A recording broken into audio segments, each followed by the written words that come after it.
궁촌이라고 해서 마을 이름이 궁촌이 괜히 궁촌이 아니네요. 여기가 공양왕릉입니다. 어쩐지 릉이 너무 크다 싶었더니 공양왕릉입니다. 삼척 공양왕릉. 고려 왕조의 마지막 임금인 공양왕, 그의 두 아들의 묘로 전해지고 있다. 일명 궁촌왕릉으로 불린다. 고려 공양왕 4년 1392년 7월에 이성계가 조선 태조로 즉위. 태조는 8월에 공양왕을 폐하여 공양군으로 봉하고 강원도 원주로 보내어 감시하였다. 조선 태조 3년 1394년 3월 14일에 공양군과 그의 두 아들의 귀향지를 삼척시 근덕면 궁촌리로 옮기고 한 달 뒤인 4월 17일에 모두 죽였다.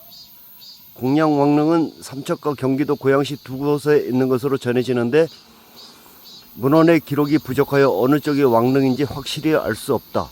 삼척과 경기도 고양시, 이곳 삼척 공양왕릉에 대한 기록은 현종 3년 1662년 삼척 부사 허목이 쓴 척주지와 철종 6년 1855년 김구역이 쓴 척주선생안에서 찾아볼 수 있다.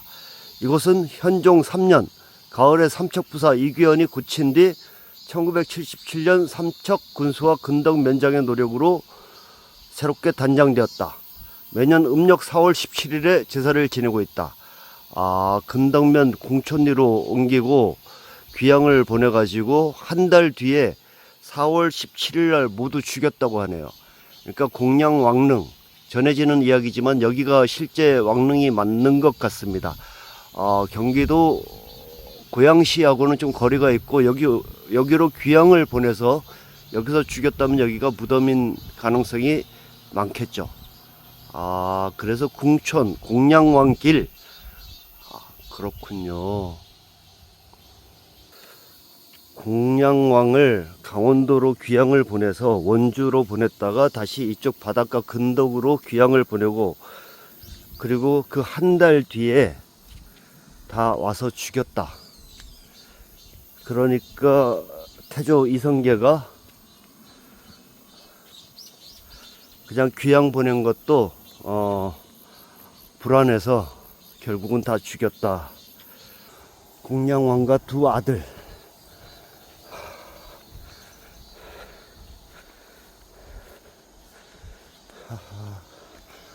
고려.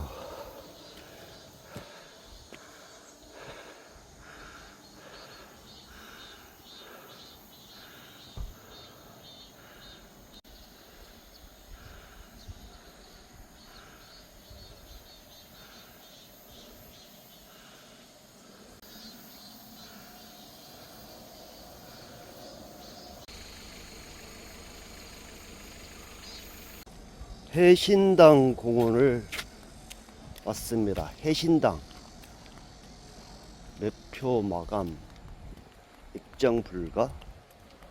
여기 매표소가 생겼나? 예, 너무 오래전에 와보고 지금 다시 한번 들어가 보려고 하는데, 이게 지금 입장료를 파나 봐요. 화장실, 해신당 공원으로 만들고 입장권을 파나 보는데 뭐가 어떻게 된 건가? 해신당을 보려고 하는데 저 옆으로 올라가는군요. 사진 촬영 무단 출입 금지. 일부러 맘먹고 왔는데 오늘 문을 안 연다고 하네요. 해신당과 에바의 전설. 신당 마을에는 장례를 약속한 처녀 애랑이와 총각 덕배가 살고 있었다. 어느 봄날 애랑이가 마을에서 떨어진 돌섬으로 미역을 따러 간다기에 덕배는 떼배로 애랑을 바위섬에 실어다 주고 자신은 밭에 나가 일을 하고 있었다. 풍랑으로 집채 같은 파도가 일어 배를 띄울 수가 없게 되었다. 처녀 애랑은 살려달라고 목이 터져라 덕배를 부르며 애원하다가 안타깝게도 높은 파도에 쓸려 죽고 말았다. 애랑이가 죽은 후부터는 신남마을의 고기가 전혀 잡히지 않았을 뿐만 아니라 바다에 나간 어부들이 해난사고로 집으로 돌아오지 못하는 일이 자주 생겼다. 죽은 처녀의 한 때문이라는 소문이 마을에 퍼지던 어느 날 덕배의 꿈에 산발한 애랑이가 울면서 나타났다. 당장 향나무로 남근을 깎아 애랑의 혼을 위로해 제사를 올렸다. 그 후부터 신기하게도 덕배에게는 고기가 많이 잡혔다.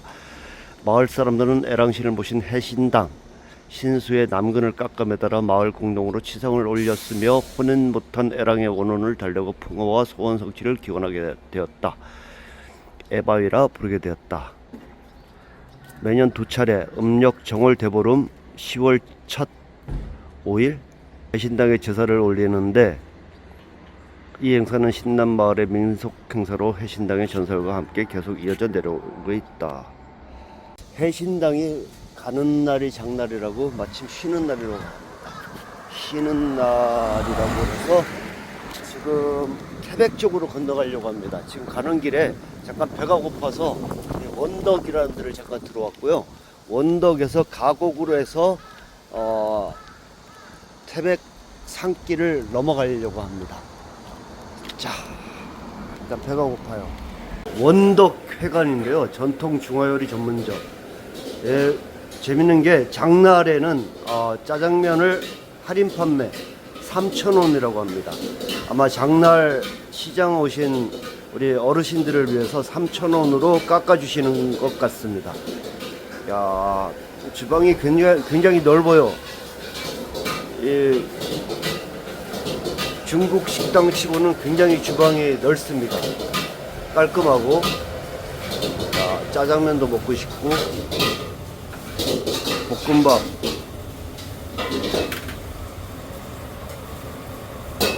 맛있겠습니다. 볶음밥, 새우볶음밥과 짬뽕을 시켰습니다. 원덕효관이요? 여기가? 네. 굉장히 주방이 깔끔하네요. 새우볶음밥 그리고 짬뽕. 짬뽕에다가 새우볶음밥. 짬뽕 국물이 아주 환상이네요. 짬뽕 국물이 맛있습니다. 새우볶음밥을 먹어보겠습니다. 너무 맛있겠어. 새우볶음밥을 먹어보자. 새우볶음밥.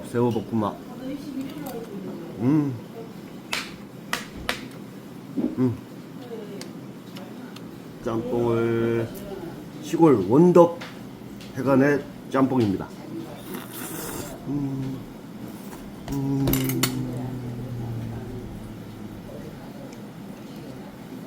맛있어요.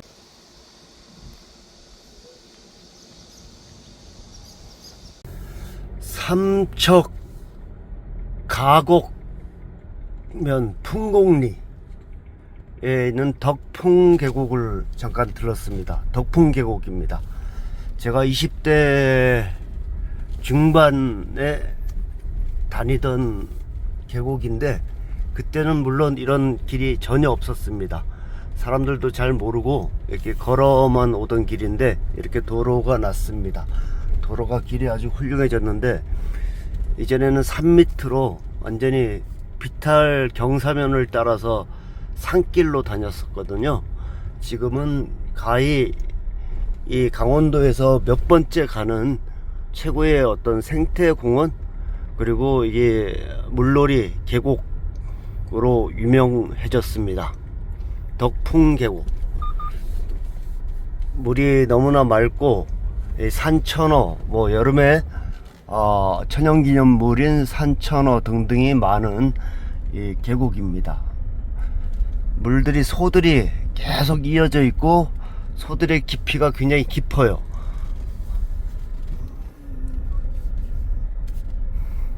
자, 계곡 물놀이를 즐기는 사람들. 아하하.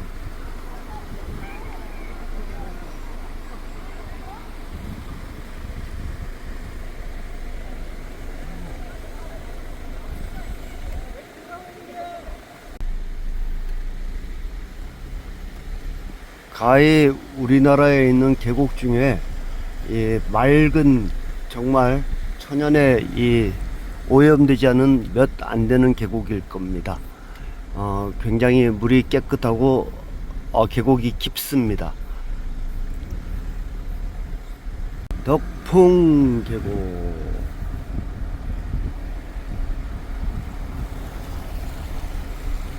여기는 정말 오래전에, 지금은 돌아가신 제 선배 형이신데 기자였습니다. 기자였는데 한국의 오지를 찾아서 취재를 하던 그 기자에 의해서 알려지기 시작했는데 그게 약 30한 몇 년 된 것 같습니다. 정말 아무것도 없던 오지에 단 몇 집 있고 위에 농사 짓는 화전민들 몇 가구 살던, 그 다음에 이게 한 20리 이상을 계곡이 이어지면서 지게지고 이 산 비탈 능선으로 다니던 길이었습니다. 제가 그러니까 30년 전에, 한 2년쯤 전에 와서 놀던 계곡입니다. 그때는 정말 사람도 없었고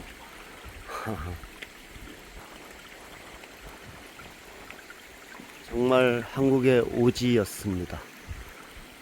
지금은 한국에서 가장 알려진 청정 계곡으로 그 손가락에 꼽힐 겁니다.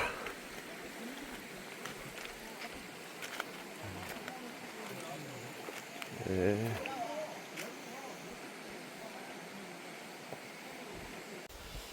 덕풍 계곡입니다.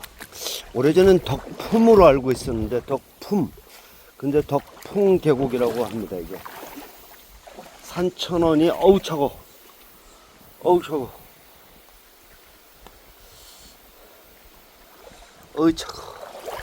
청정.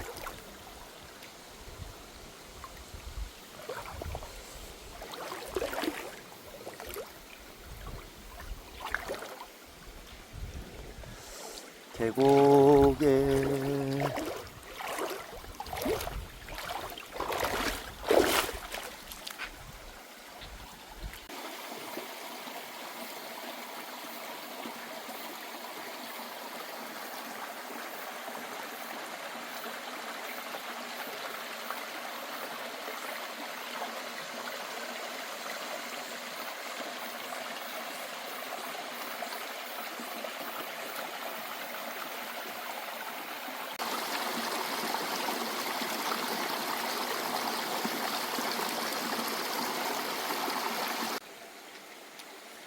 제가 20대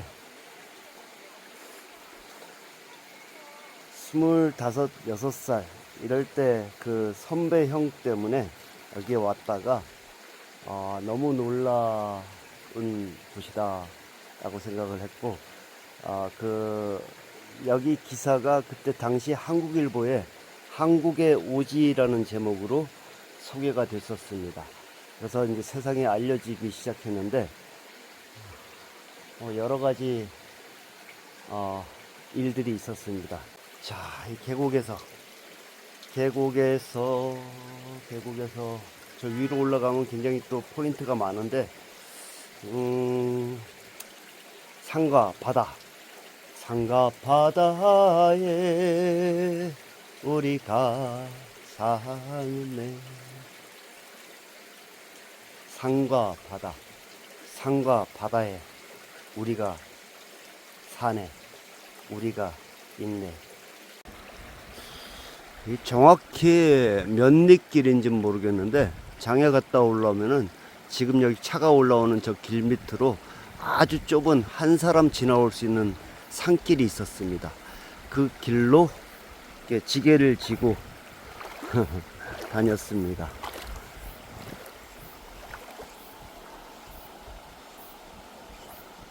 덕풍 계곡입니다. 삼척, 가곡면, 풍곡리, 산 넘으면 태백이죠.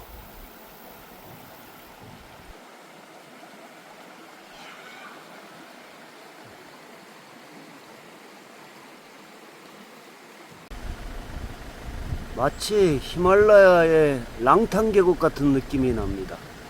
히말라야 계곡 같은 느낌이 난다. 빈집이지만 옛날 시골집입니다. 시골집. 이 집이 끝집이고 지금은 다리가 있지만 계곡을 건너서 저 위로 올라가는 길. 그리고 중간에는 도로는 더 이상 끊어지고 산으로 가던 길, 산 밑으로 가던 길이 있던 덕풍 계곡입니다. 이 물을 집차로, 코란도 집차로 건너다가 뭐 밑에가 다 닿아서 바위에 깨지고 이러던 기억이 30년 전입니다. 그러니까 호산, 삼척에서 호산, 그리고 이 가곡면, 풍곡, 여기서 태백으로 넘어가는 길입니다. 이게 내륙의 가장 오지 중에 한 곳이었는데 이제는 뭐 도로가 이렇게 좋아져서 가장 내륙의 오지 중에 한 곳입니다. 이 계곡길을 따라서 산을 넘습니다. 태백까지. 도계 쪽으로 갈림길.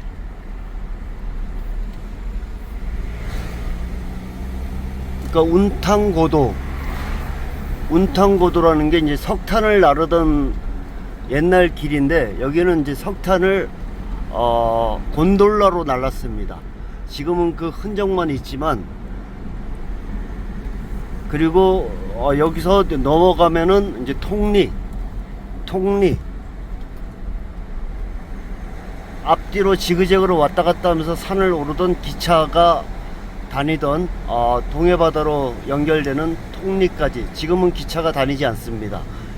거기까지 올라가는 길입니다. 오지입니다. 내륙의 오지. 깊은 산속 옹달샘, 누가 와서 먹나요? 새벽에 토끼가 물 먹으러 왔다가 세수하러 왔다가 물만 먹고 가지용. 태백선 추전역입니다. 우리나라에서 제일 높은 기차역. 이게 890몇 메타인가 900m인가. 자, 광차가 있습니다. 광차, 갱차, 탄광에 갱차가 있습니다. 갱차가 있고 우리나라에서 가장 높은 기차역입니다. 추전역, 한국에서 제일 높은 역, 해발 855m. 지금 기차역은 관광지로 만들려고 하다가 지금은 전부 다 닫아뒀습니다. 추전역, 황지연못, 영동선의 긴 봄날, 김민정. 어릴 때 기차를 타고 지나가면서 늘 많이 보던 기차역인데, 추전역, 정암터널 지나서, 그때는 정암터널이 4km가 넘었습니다. 대한민국에서 가장 긴 터널이었었는데 지금은 그렇지는 않을 겁니다. 추전역, 우리나라에서 가장 높은 기차역 추전역입니다.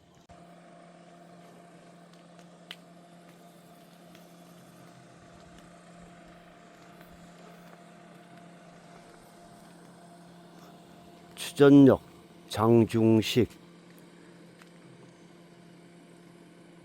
850고도만큼 하늘길도 낮게 열려 소인도 없는 사연들 눈꽃으로 날린다. 한때는 그랬었다. 무청같이 시리던 꿈. 처마 끝 별을 쫓아 시래기로 곰삭을 때 산비알 30촉 꿈이 온 새벽을 열었다. 화전밭 일구시며 석 3년을 넘자시던 이명 같은 그 당부. 달무리로 피고 질 때 사계를 잊은 손들은 별을 향해 떠났다. 자진머리 상행철로 마음이 먼저 뜨고 구공탄 새순마다 붉은 꽃이 피어날 때 그 얼굴 다시 살아나 온 세상이 환하다. 추전역, 장중식, 영월 출신인데 대전경제뉴스 대표이사. 근데 시가 좋네요. 사업가라 시가 별로 기대하지 않고 읽었는데 시가 좋습니다.